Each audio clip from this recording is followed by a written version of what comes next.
Parking seems like one of the most ordinary parts of everyday life, and it quietly influences almost everything about our communities. In this episode, urban planner Dr. David Mepham explores why parking is about opportunity, access, and the kind of places we create together. From safer streets and thriving main streets to housing, public transport, and quality of life, this conversation will leave you seeing every parking space a little differently. This is Streets and People, conversations about people and projects shaping how we move. Find us at getaroundcaboolture.au.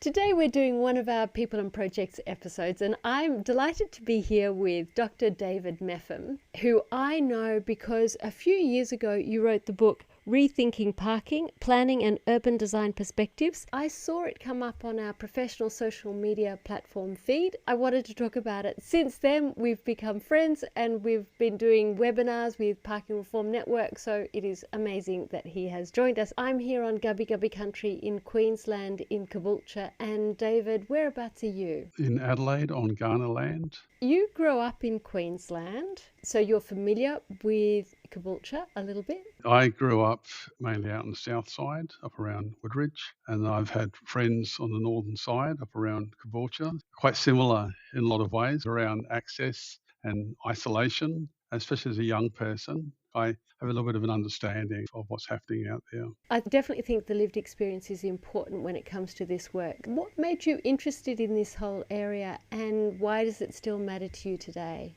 Like, why write a book about it? I found myself on a very long, windy path to university, and I possibly wasn't the best student in the world, but I came across the idea of sociology, which is very much a question about why do things happen, why do we live the way we live. And through that, I found a subject called urban sociology, which I became intensely interested in. And then I had a friend of mine who was doing urban planning and I was doing social planning. And I realized that I want to do urban planning. And then just through that, I really got into issues around urban isolation and quality of life issues. Where you live and how you live have a profound effect on the opportunities that you have in life. And there are lots of people who just completely miss out on realizing opportunities to do things because of where they live and because they're living in areas that just have very poor access. And so you've got quite poor suburbs. They're very highly dependent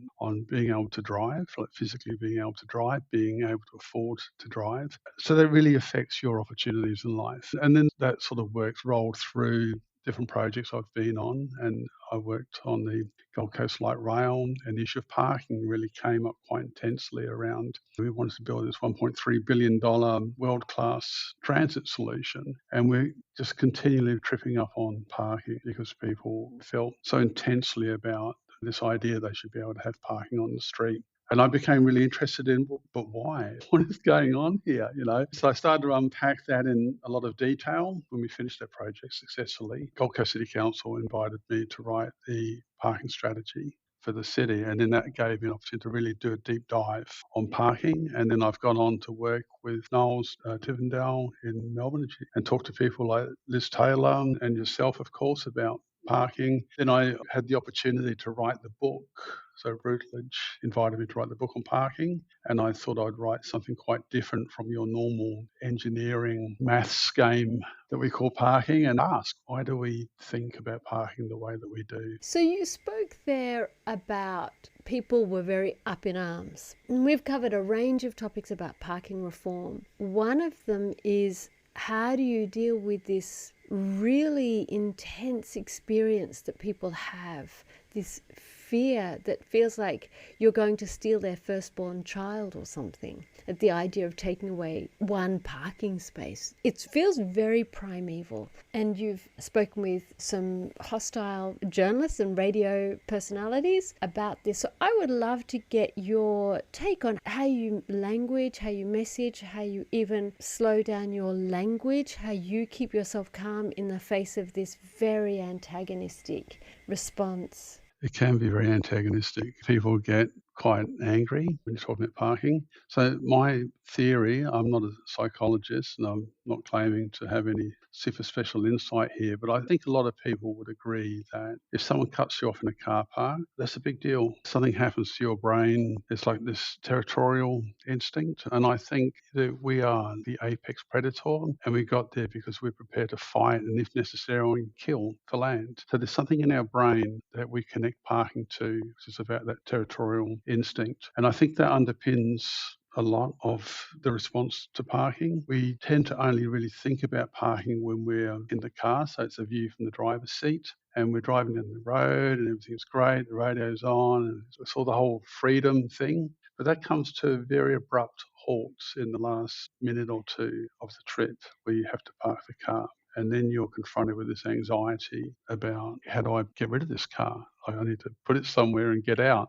So you have that sense of being trapped, and people or anything that stands between you and getting out of the car, like, that is a problem. So I do think for a couple of reasons we think about parking in quite a distorted way. If you were to step back from that and you would look at the maths, parking's really a numbers game. You'd look at the economics, you'd look at like the social issues around driving and parking. You might look at the history and the politics of parking. And I think you can see parking in its broader context. You can see it very differently. So we have what I call the me here now thing about parking, the urgency, and to some extent the entitlement that we feel that I'm entitled to park, like I should be able to park. And often people think they should be able to park for free when I would argue that's actually quite illogical to think that, but we often do. Trying to work through that is challenging. So after I published the book, I did quite a lot of media, and I still do media sometimes. And the people who most love to talk about parking with me are some of the more pugilistic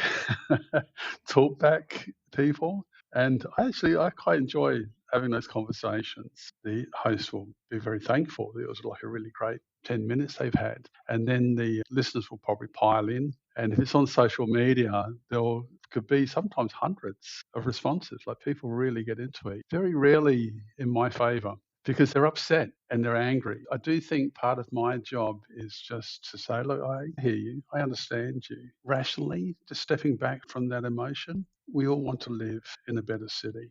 We all want to live in better places. We want to live where your kids can cycle and walk, where you might want to walk, cycle yourself. You don't want your beloved places, your centres, your main streets being completely overrun with parking and traffic associated with that parking. So there's that dichotomy, that, if you like, maybe that contradiction between what we want for ourselves in the moment and what we want ideally, the sorts of places that we want to live in. People are not queuing up to go and live next to a car park. They want to live in a really nice place with like landscaping and public art and shops that you can walk and enjoy the place. I'm trying to the best of my ability lure people from the anxiety to that better place. I was at an expo on the weekend. I bumped into two banking experts. Both of them I had met before. One was, I think he's on the business side, and I said minimum parking requirements, and he said, oh yeah, it's terrible. You know, you've got a small business, no one wants their business to look straight out onto concrete, but they don't have a choice. He understood what the problem with minimum parking requirements are and why we need to start looking at parking reform. And then I walked 20 metres down to this other person who was banking, and I said, so about parking, how do you understand it? She said, oh, we haven't got enough, we need more of it. And it was this sort of stock standard response. I said, so as a banker, you can either house a car, or you can house a person, or you can house a business, but you can't have a car space and one or the other of the two. And it made her kind of go, oh, there's this real difference between my business experience and the numbers in front of me. As you said at the beginning, this I'm driving along and I can't find a car space. We just have to accept that sometimes we're not very rational. We like to think we're rational, and time again, we're not rational, because the fact is we are intensely emotional animals. To some extent, what makes humans wonderful and also a bit crazy. Parking brings a lot of that out. There's a lot of contradictions there. So there's irrational, people can get the rational side of it, but they also can fall into the irrational side of it. My point is to try and acknowledge we can be rational. I'm an urban planner by profession, which is not the only profession that's interested in great cities. Any parent, any person anywhere should be interested in better places, better suburbs, better centres, better cities. And how do we get there? And it's not all about parking, but it is actually quite a lot about parking. Parking is a very significant land use in the centres. The places you want to go are the places that have the most amount of parking, and they also consequently have the most amount of traffic associated with parking. So when you're waiting on the side of the road, waiting to cross and wondering where all that traffic comes from, in the city, I'm in Adelaide, I would argue that in the peak period, half of the traffic in the city is related to parking. Half of people, you think, are driving because of parking. What do you mean by that? Step me through. I'll come back to Adelaide. Adelaide's actually got more parking than the other city in Australia. It's not the biggest city, it's got the most amount of parking, and a lot of it is on street parking. Now, Brisbane, the vast majority of the parking in Brisbane used to be on street, and then through the 60s, 70s, the 80s, gradually they've wind down on street parking and increased off street parking. But what happens is that we all want to have the rockstar car park. We all want to looking for the cheap car park, the free car park, the park that's outside the front door. So we drive around looking for that parking. And sometimes we're just driving around looking for any parking, like anywhere, just somewhere. We tend not to sign off street parking very well, although I think that might be changing. But people do cruise for parking, and Donald Shoup has done some work on this, and I think it's quite difficult to quantify. But you can assume that people in the morning, they're looking for parking. In the afternoon, they're normally just leaving, they want to get out of the city, but the morning can be really problematic. So if you have a lot of on-street parking, you're going to have a lot of traffic associated with parking. Possibly a slightly different problem for off-street car parking. You'll get problems in local streets where cars are coming in trying to get into car parks. That traffic's occurring at the same time that you need to walk to work, either from the train station or from your own car park. People are walking, people are cycling, people are coming and going from transit. So you get that conflict. You get the worst of the parking traffic at the time when most people need to walk and try and walk safely in that urban space. So there's that disruption. That is an issue that really comes down to how we plan for parking. And in the past, we had this idea that parking should be in the centre, should be like at the front door. But gradually, I think cities are starting to move towards putting parking more on the frame. We're getting a little bit smarter about how we design parking. But then people will say, oh, that's not fair. I have to walk 2 or 3 minutes. If you catch the train to most cities, you're going to be walking for 2 or 3 minutes. And in a car park, a multi-storey car park, you have to walk sometimes really quite far distances. And there is a difference between our experience of sitting in a multi-storey car park at the shopping centre and walking maybe 5 minutes in through a whole lot of horrible fumes, it's disgusting, and the space outside the front of my house, that's my land, as if it is my land, but of course it's not my land because it's just public land. But people have this idea that it is my land. Since we're talking about Caboolture, why don't we talk about that land on the streets of Caboolture, that land that we think we're all entitled to park our car on? I do think that logically, most people would think that's public land.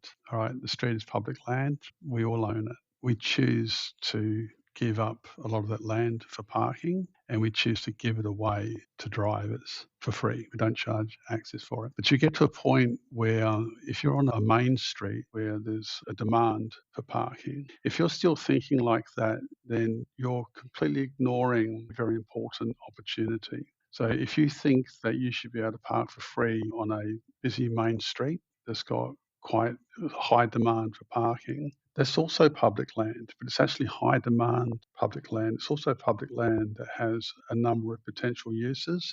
I know some people will jump up and down about bike lanes. You could have a bike lane, you could have build outs for landscaping and dining, you could have wider footpaths, you could have build outs for mid-block pedestrian crossings. It's public land, and councils have an obligation to ensure that public land realises its highest and best use. Now, you can have parking on that land. That's not really a problem. You can choose to have parking on that land, but should you give that parking away for nothing? Now, if I was a trader with a shop on that street, I would probably argue yes, but I'm not arguing like a common sense argument here. I'm arguing a self-interest argument, and I understand that. I get that. But logically, they should charge for access to that parking. Now, we've had parking meters for nearly 100 years in cities, and now we're getting some pretty great technology like in-ground pods that can actually measure how long the vehicle's been in place. It creates this fantastic data stream back to council, who's the manager of that land. So they can use that data to set an appropriate price for parking. And that price might vary. It might be quite high at lunchtime, it might be quite high in the evening, it might be really low in the morning. So then people say, that's just grabbing money, like councils just stealing money from us. But what councils are intending to do more often is use that money for street improvements. So they actually pay to clean the street more often. They pay for seating and trees and artwork and like a really higher quality finish that makes that place more attractive for people to go to. And then you end up gradually with this, on the spectrum here, we've got cheap parking in places that are not worth visiting, and you've got expensive parking in places that are very much worth visiting. Sometimes people, they're happy to go and park out in the middle of nowhere.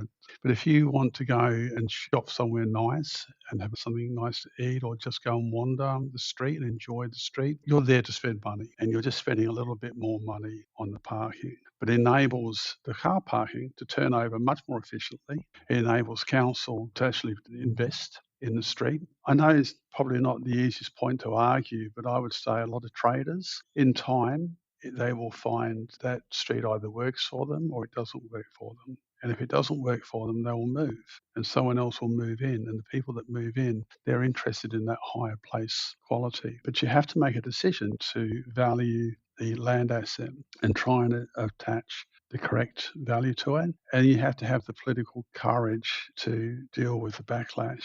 I think a lot of the work that I try to do is to help elected members make the argument, articulate the argument, and understand that some traders and some members of the community are invested in this really rubbish parking solution and they're going to yell at you. You have to make the argument for a better place, a better outcome. I see a lot of parking lots which are pretty much empty. They're not the big multi-story ones. They're the little corner shops where you've got 4 cars parked there and there's 10 spaces allocated. What can we do about using that land more effectively? Do we price it? Maybe a couple of stalls on it? How do we navigate that space? What do we do? We have this policy which is in decline. It was a policy that we cut and pasted from the United States around the 1950s, and it's called a minimum rates policy. Councils draw up these tables and they say that if you're a particular type of business, you need to have a minimum amount of parking. Typically,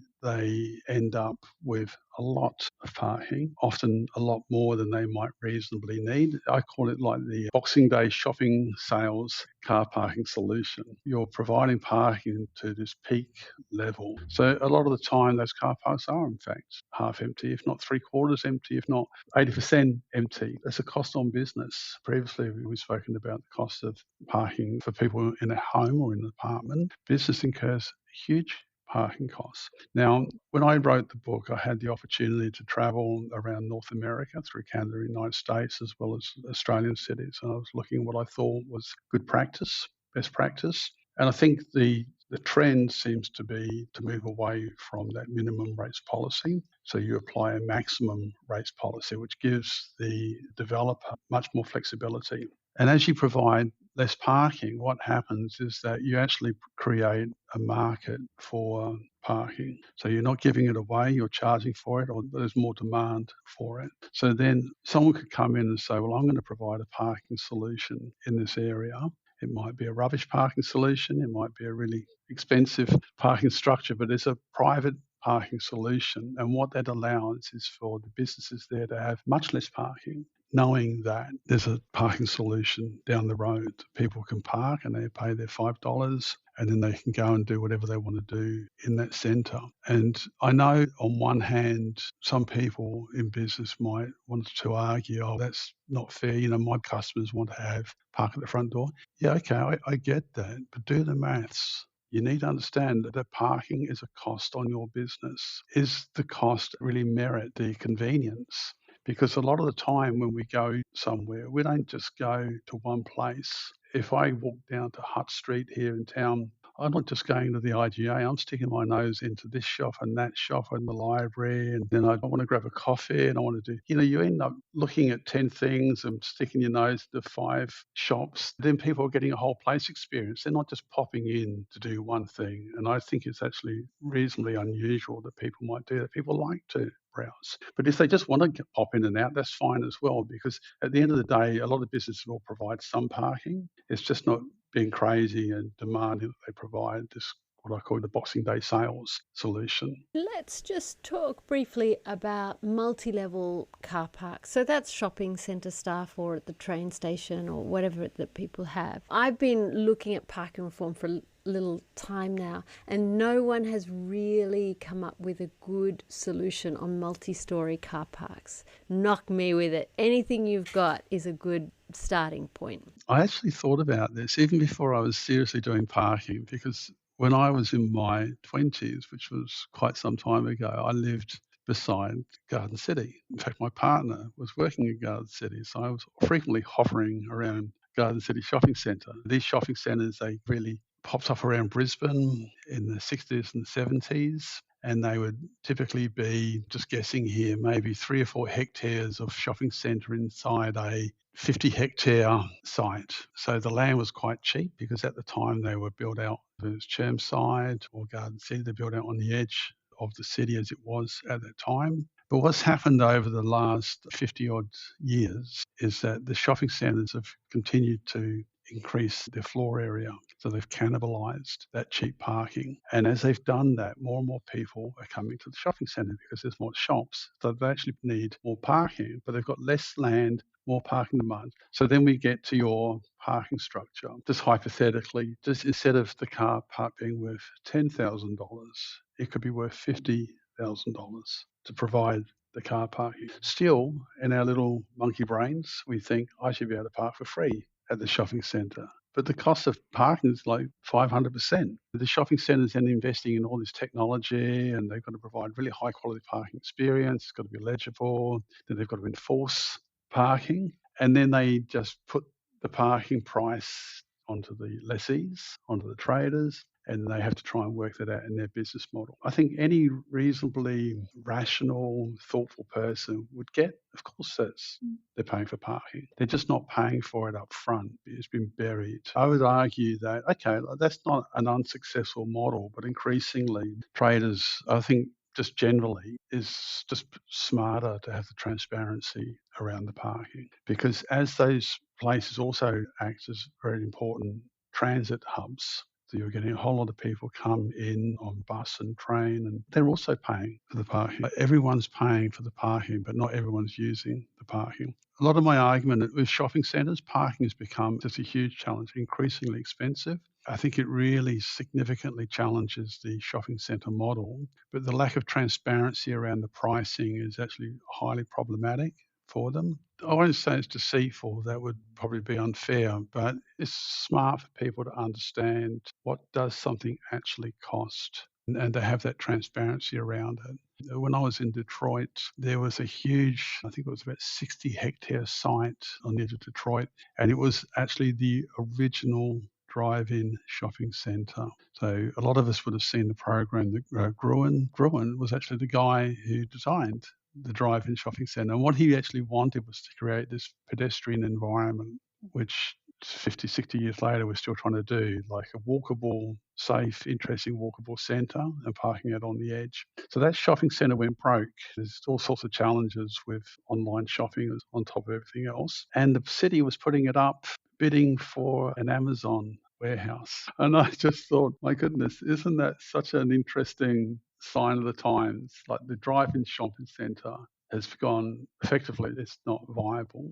Drive-in shopping centres are having challenges from all directions. Parking is one of them, but parking is definitely one where they could probably improve. I mean, it's probably a long bow to draw, if you like, that people are happy to know what they pay for parking. But I think you're paying for it anyway. Just try and be informed about what you're paying, and then you can weigh up. Maybe it's cheaper to shop in the morning or in the evening than it is to go in on a Saturday afternoon. Because if you were actually charging for parking, you're probably going to be paying 4 or 5 times as much on a Saturday afternoon than you are on a Monday morning because of the demand issue. My argument will always come back to just try and be transparent and let people make rational decisions about what they're ultimately paying for. That's very good. As you were sitting there, I was thinking, I wonder if you could do come by bus or bike or walk and get a discount. And I'm going, how do you prove that? But that's an interesting thing. It makes people go, well, just instead of you having to pay for parking,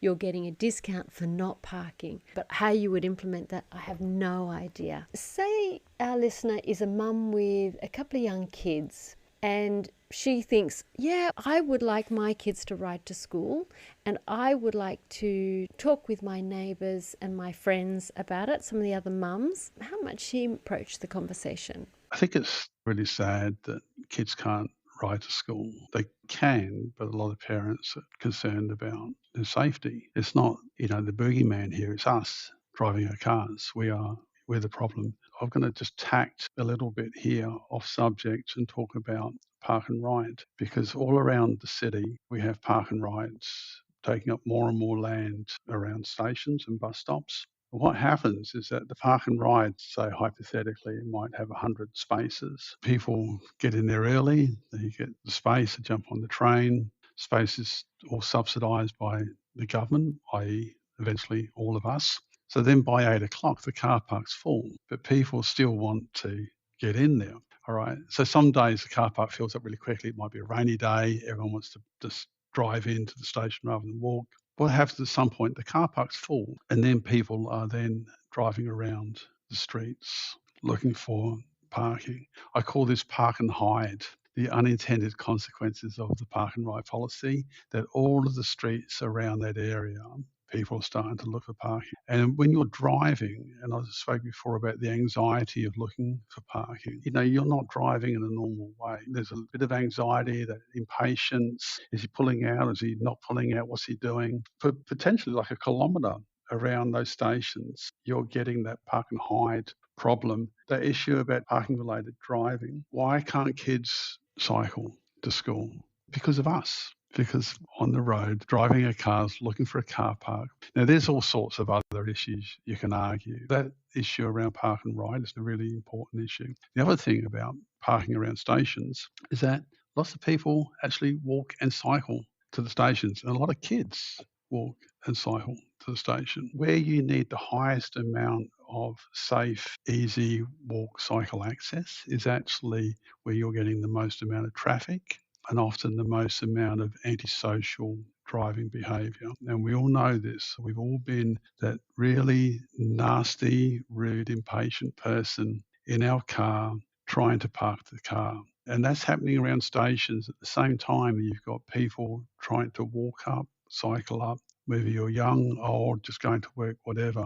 We've got these policies that create these conflicts. And then people, especially with their kids, they're going to withdraw to what they feel is a safe option. And they say, obviously, I have to drive little Johnny to school because otherwise this is going to happen. And this is really sad. And I know I'm getting a little bit off topic here, but I do think there is a solution. Park and ride is probably costing us not millions, not tens of millions, not even hundreds of millions, but potentially costing us billions of dollars in the land that we use around stations, the lost opportunity to develop that land for much, much higher and better use. In a lot of countries, the public transport operators don't make their money from the fare box, they make it from land and renting the land and the air rights. And what happens to the parking then? There might still be some parking. It might be off to the side. It might be paid parking. God forbid that people might actually pay for what they use. So if somebody has a disability, is in insecure housing, doesn't know the neighbourhood, what's something they can do to help create change? I think you have to try and be heard, which is obviously easier said than done. You have to challenge the myth that everyone drives. Anyone can go onto the ABS data and see that wherever you live in that neighbourhood, there'll be a lot of people who don't drive, and they will more often be less abled and poorer. There are a lot more women and people with kids are unable to drive. A lot of older people are unable to drive. Do we have this sort of rule where the majority of people drive and therefore that's it? Or do we say, okay, let's accept that a significant minority are unable to drive, and what can we reasonably do about it? But we need to see and hear those people, and often we don't. I've been an elected member, and you think you know what's going on, and then someone tells you something, and you think, wow, I honestly didn't know that. I didn't understand that. And talking of the experience of women, I'm not a parent, but a friend of mine, she had a little kid in a stroller, and we were on the Gold Coast. This was when I was on the light rail. And she said, can you push this stroller for me? And it was such an innocuous thing. There was no agenda. She just had to carry the other kid. I pushed the stroller, and I think I learned more in 20 minutes from pushing that stroller than I'd learned in a long time about planning. There's lots of things you think you know that you don't know. I suppose trying to help people understand your experience, whether you're an older person. We talk about disability as if it's some sort of thing where you have to be in a wheelchair. There's lots and lots of people who have disability, that they're either visually impaired, or it takes them much longer to cross the road, or they can't get up steps. So just trying to be a little bit more empathetic about the fact that the significant minority in our community, let's call them differently abled, all right? And they may not be able to drive a car, either physically or afford to have a car. I don't think that thinking is very well reflected in the discussion we have around transport. I think it's often people like me, older, middle-class men who decide these things with very little awareness or sensitivity to the needs of the broader community. So say somebody is junior in council, and we can say the transport or the planning team. What can this person, they go, yeah, I'm really interested in parking reform. What's something you could suggest? I happen to work with a lot of younger women in my office, which is always quite enlightening for me, because sometimes people talk about their kids, talking about not feeling safe at night when they go out. These are things that, I'm almost sort of ashamed to say it, but they're actually quite alien to me. I don't feel unsafe when I go out, but that's my experience. Lots and lots of people, they experience the urban environment differently. So I think to communicate that experience. But then I would say, as a professional person, when you're talking about parking doesn't exist in a silo. In government, we create these silos. So this is transport planning over here. This is urban planning over here. That difference is quite a manufactured difference. Like everything about transport and access, everything about inclusion and participation, you can't just put that into one silo and separate it from what we call urban planning.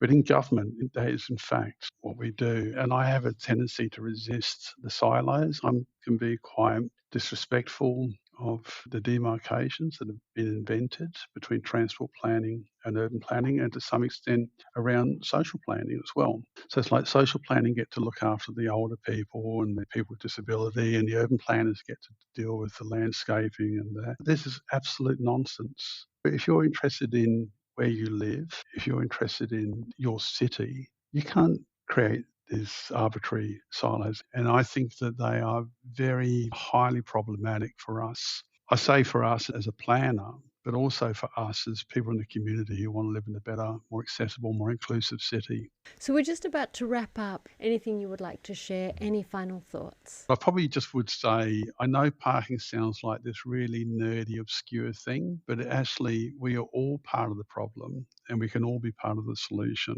And I just think we have to challenge ourselves to think a little bit differently, maybe a little bit more inquisitively about how a better parking solution can lead to a much better place outcome. And just as a final note, we are in the process of setting up a parking reform group in Australia, David, me and a few others. So reach out to us by all means. And if you have a topic that you would like asked on the podcast, you can just ask me if I can find somebody to answer that question. No problem. I'm always delighted to find out new things. So that would also be great. It's a pleasure. It's been really a fun conversation. It's always great to chat with you. I've really enjoyed it. Thank you very much. Absolute pleasure. Thank you. That's Streets and People. Thanks for listening. You can find more at getaroundcaboolture.au.